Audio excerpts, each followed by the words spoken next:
Shubhi is saying that on one hand the HIDP tells us to be individuals. On the other hand, why are we being asked to read texts? Why are we simply not being told that you just write whatever you think of it? What is the difference between an individual and a person? Let's understand this.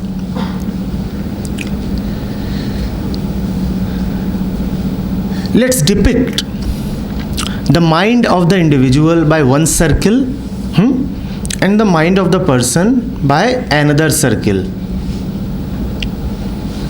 The word individual is linked to indivisible,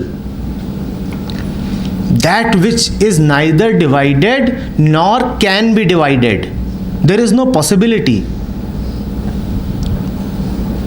So there is this circle, the individual circle, and it's an empty circle. Zero cannot be divided. Zero cannot be divided. There are only two entities that cannot be divided: zero and infinity. You can represent the individual by any of them. They both are indivisible. Zero and infinity. We'll just take zero for the sake of convenience. So here is the mind of the individual, blank, empty, or let me say clear and clean, containing no garbage. No influences work on it. And then here is the mind of the person. The mind of the person, you may visualize, is divided into hundreds of sectors, small sectors, small sectors, small sectors. You understand a sector, right? Within a circle. What is each of these sectors representing? It is representing a particular influence upon the mind. Every sector is dominated by some other influence, and the sectors keep fluctuating.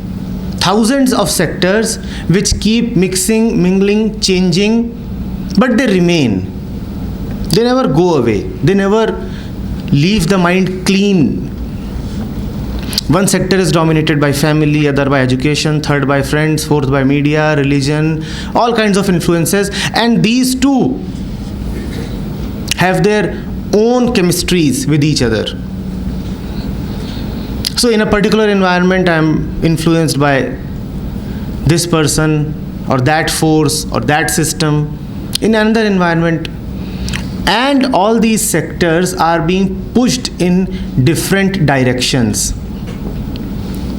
So friends are pushing the mind in one direction, or rather pulling it, and teachers are pulling it in another direction. So what happens to an entity upon which two opposing forces are acting? Let's see, here is this.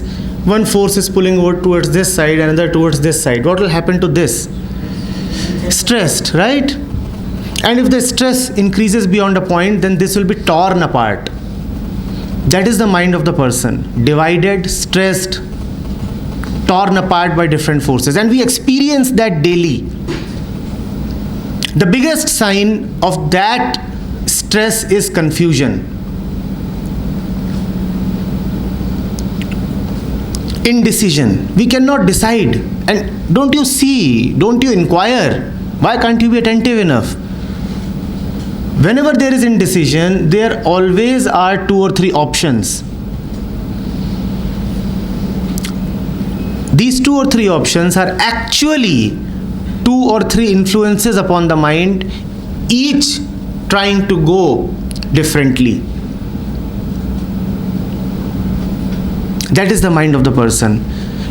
A slave to 1,000 influences. Now suppose three people are pulling me, one towards this direction, one this, one this. This one succeeds and takes me there. Is that direction mine? All right. Then let's assume that this one succeeds and takes me there. Is that direction mine? Let's say this one succeeds and takes me there. Is that direction mine? Let's say none of them succeed, and instead I am moving towards the resultant of these three forces, right? If there are three forces, there ought to be a resultant. So I move towards, let's say, this direction. Is that direction mine? Is that direction mine? That's how our lives are. Whichever direction we go, that direction is not ours. That's the enslavement, the depth of enslavement of the person. And it is tragic because that's not what it is meant to be.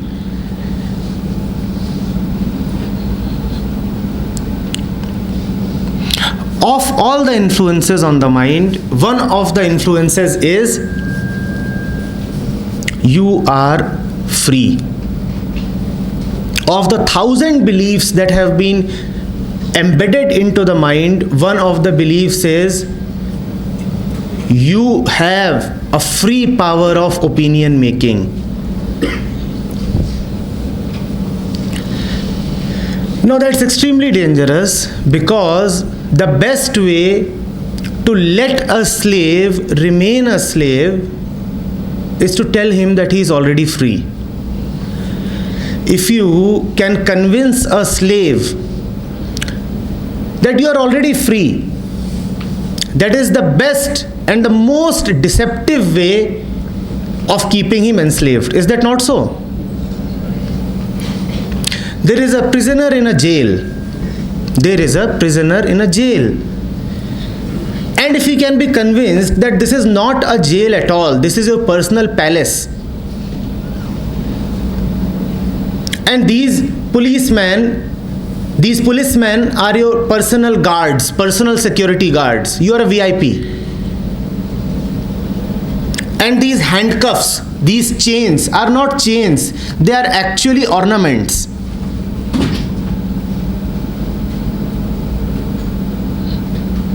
Will the prisoner ever try to break free? Will he ever try to break free? That is what happens to the person who starts thinking that she is an individual. I am a prisoner, but I have been convinced that this is freedom. This itself is freedom. There is no need to become free because I am already free. I do not know what freedom is. You do not know what individuality is. You are just saying, be individual, be individual. What does be individual mean? Be individual means going as per your likes and dislikes. Be individual means I like pizza, so I'll order pizza. Is that what individuality is? Be individual means I'm attracted towards a particular dress, so I'll buy it. Is that what individuality is? What is your individuality? You have no notion of individuality, yet you are so deeply conditioned that you just stand up and say, I am an individual, I'll not read this. Your situation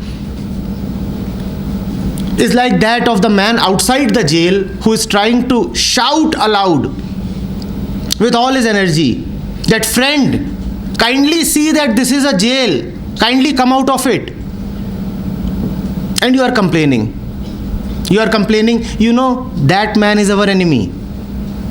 We are in our personal palace and he is trying to tell us that we should come out. He is interfering in our freedom. We are individuals. He is interfering in our individuality.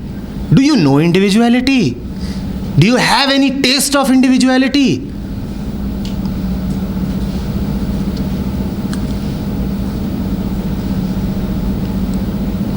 You must have heard that story. I've repeated it so many times, but it's such a nice story, I never tire of repeating it. Of the bird in the cage. Have you heard that story? No? Even if you have heard it, hear it once again. It's worth hearing 1,000 times. There is the bird in the cage. Since childhood, the bird is in the cage itself. It was born in the cage. It knows nothing but the cage.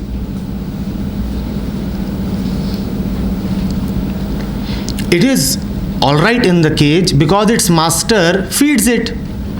Morning and evening, the bird is given a few things to eat. The bird has also been given a few toys inside the cage, so the bird can keep itself entertained. And the bird is safe and secure in the cage because cats, dogs, eagles cannot attack it as long as it is within the cage.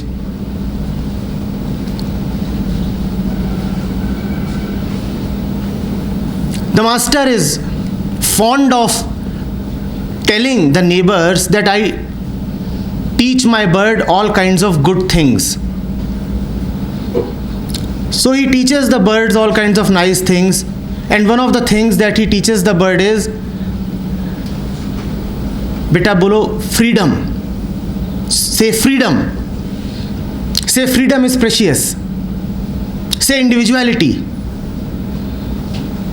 Say truth. Say joy.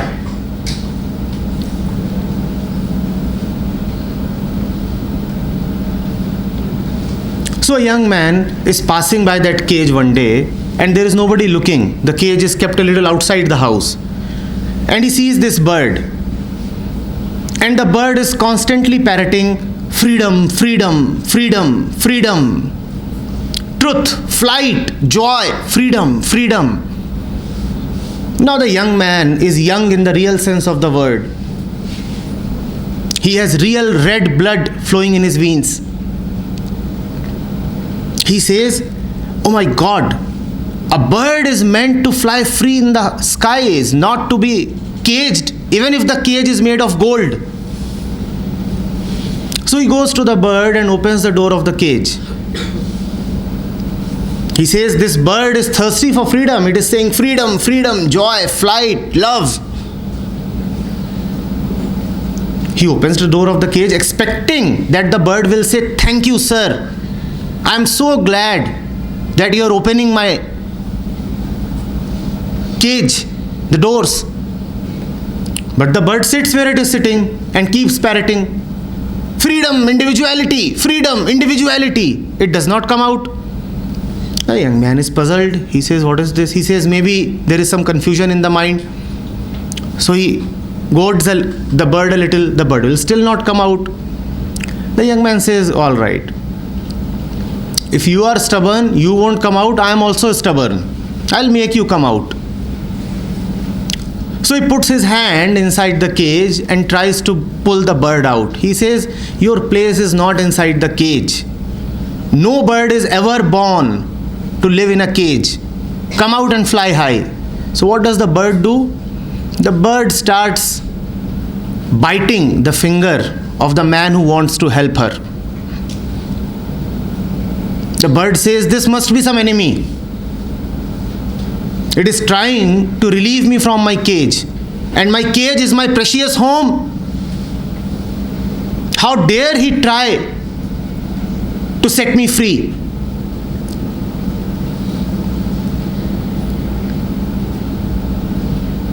So the bird keeps nipping and biting the finger and blood starts flowing. But still, the young man pulls the bird out and says, go. Now you will know what individuality is. Individuality is not a word. It's a way of living. Now go and find out. Fly and know. Be and know. And he feels happy that he has done a nice job and he goes away. After a few days he comes back, and to his utter surprise, what does he see? The bird is back in the cage. And in the cage, what is the bird constantly singing? Freedom, freedom, individuality, individuality.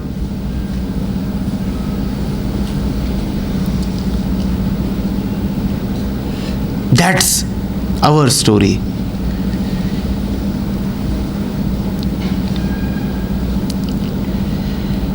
Language is such a mischievous thing.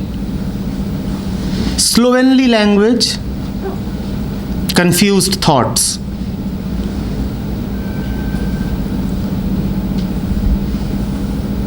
Just as you are saying that, sir, we must be individuals. Similarly, there must be people here who will say, I just want to be myself. I don't want any influences upon me. I don't want somebody to just come to me and brainwash me. I'm pretty sure there are many like this here. I'll find out on my own. Life is the best teacher. I'll learn through my own experiences. Don't you see the obvious? What is this myself? When you say be yourself, what is myself or yourself in this? The same conditioned mind. I'm repeating for you, be yourself just means want pizza, eat pizza. And this is my declaration of my divine freedom. Want girl, get girl. This is be yourself. Want to bunk class, bunk class. This is be yourself. Without seeing where do all our wants come from. All your wants come from here, here or here. Even if you fulfill those wants, are they your wants? When you say be yourself, ask be exactly what? What does yourself mean? What is meant by be yourself? Be what? Be a Hindu, a Muslim, a fashionable young man, a son, a daughter, a budding engineer, a professional, a husband, a wife. What? Whatever you will say is the meaning of be yourself would be an imported meaning. You do not know yourself. How can be yourself? I'm asking you a very simple question. When you do not know yourself, how can you be yourself? All you know of yourself is some identity that the world is given you. Tell me of one statement corresponding to be yourself that has not come from the world. All you know of is wants and desires that are stimulated in you by external factors.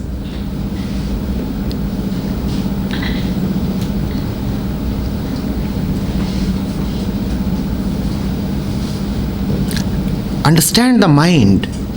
The mind is a system that not only takes its inputs from outside, but also takes the software that processes those inputs, that too from outside.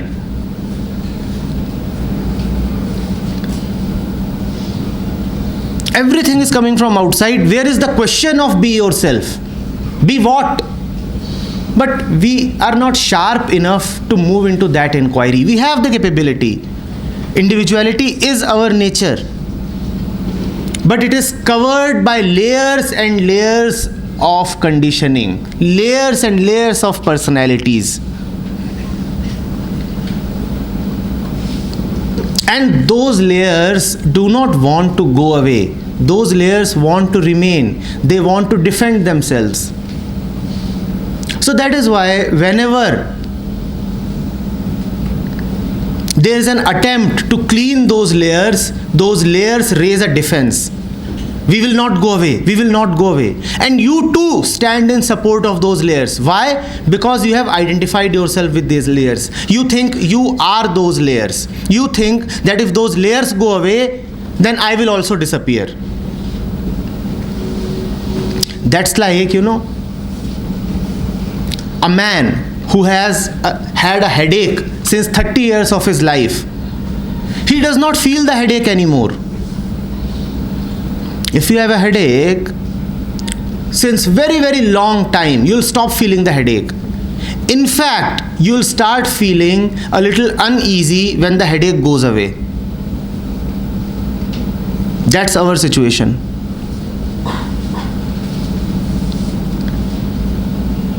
We start feeling uncomfortable. How come I don't have a headache? How come somebody is telling me that it is possible to live with a light head?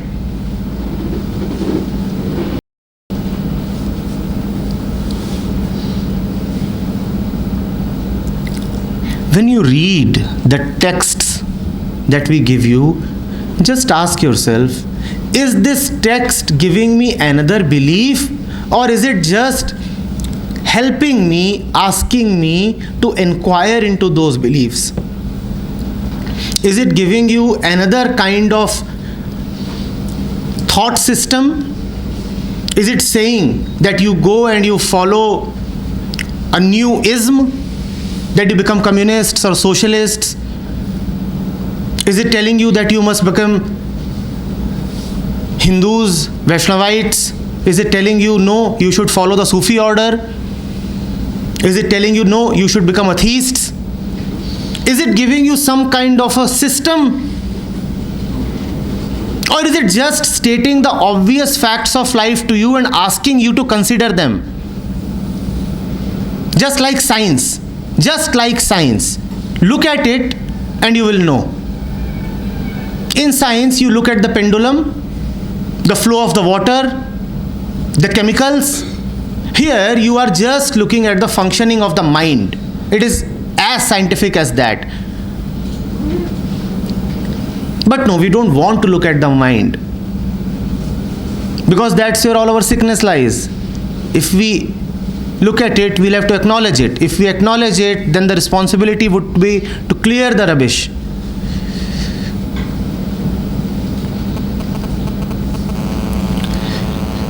You are saying, my individuality is hampered when I read the texts. Is your individuality hampered when you read a physics book? Do you say that why are we reading the laws of thermodynamics? Why can't we just write our own thoughts there? Do you say that? If in thermodynamics you must follow the laws of thermodynamics, then when you are reading a course on mind, then why don't you just follow the laws of mind? And there are definite laws of mind, inviolable. In a maths exam, will you go and say, you know, I have come to write my own poetry, my own opinions? Will you say that? Will you challenge Maxwell's equations? Will you challenge Schrodinger?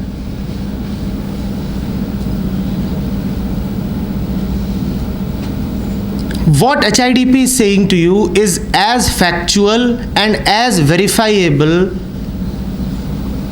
as the laws of physics. Just that the laboratory there consists of objects and the laboratory here consists of the subject and the object both. And out of these two, the subject happens to be more important because the object is the mind of the subject.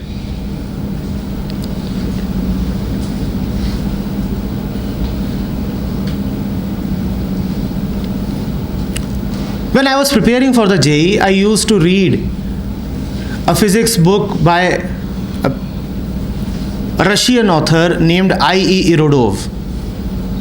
Heard of that book? Yes, sir. And another by Resnick and Halliday. By reading a physics book written by Resnick and Halliday, did I become slaves to Resnick and Halliday? Is physics important or is the author important? Why are you so scared? Why are you so scared by the name of the author?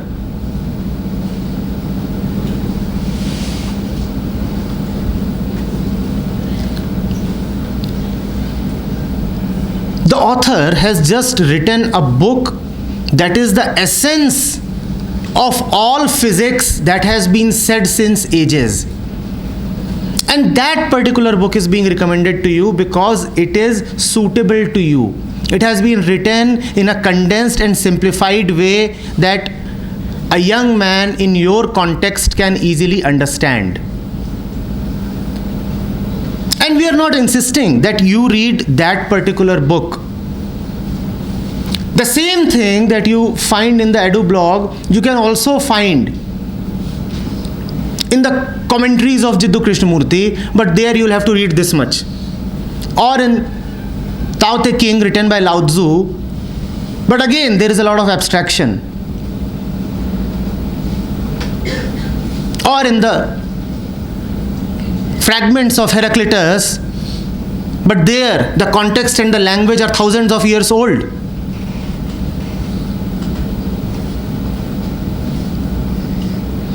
Or in the words of Gurdjieff, but every single text that he has written is this thick. Would you rather read something this thick, or would you rather read the distilled essence of it which comes to you in one single article? Physics simplified. And if there is somebody who is indeed eager to go to the more essential and basic texts, he is welcome. We can give you a list and you can make a presentation on that. But we wonder, when you have to make a presentation on 2 pages of articles, then you find it too much to read. How will you make a presentation if we give you 300 pages of commentaries on living to read? It's for your help that this has been created. You want to understand, sir, where does action come from? Sir, why am I so worried about results? Sir, why am I so worried about results? And sir, results didn't go right. I was so tense. We could as well say, go and read chapter 3, 4 and 5 of the Bhagavad Gita and prepare a PPT on it, and you will get the answer to the question, why am I so tensed about the results? But that would be just too much for you. And if there is a group who wants to do that, we would be very, very glad. Instead of reading that 1-page article, you are most welcome to read 3 pages of the Bhagavad Gita, 3 chapters of the Bhagavad Gita. How many of you know Sanskrit? How many of you can accurately make out what Krishna is saying to Arjun without the help of translation? So even in translation, you have to depend upon somebody else. Do you know to write? Don't you have to depend on somebody else? And not only translation, you will also then read the commentary.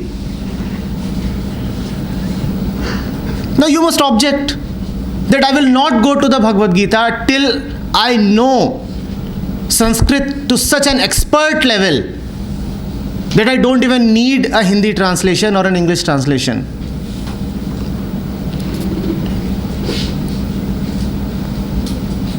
Or the Upanishads. There are 250 Upanishads. Or the Bible. The Old Testament and the New Testament combined are this thick. Or Freud or Nietzsche. Or hundreds other philosophers. Or neuroscience. How will you go and read 100 volumes on neuroscience? And so much of what we are saying comes from modern psychology and neuroscience and also modern physics.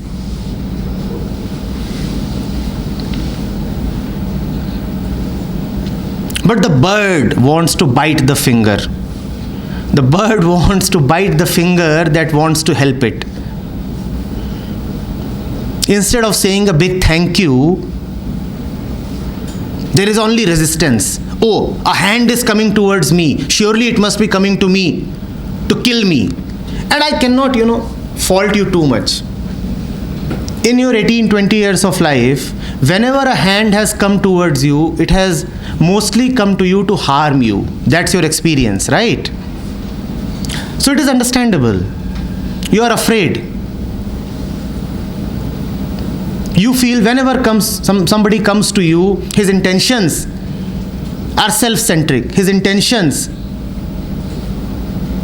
are to take something away from me. He wants to exploit me. That's what your thoughts are. You feel this is another case of exploitation. This new hand that is coming towards me is again coming to exploit me. Have some faith. Not every hand that comes towards you comes to harm you.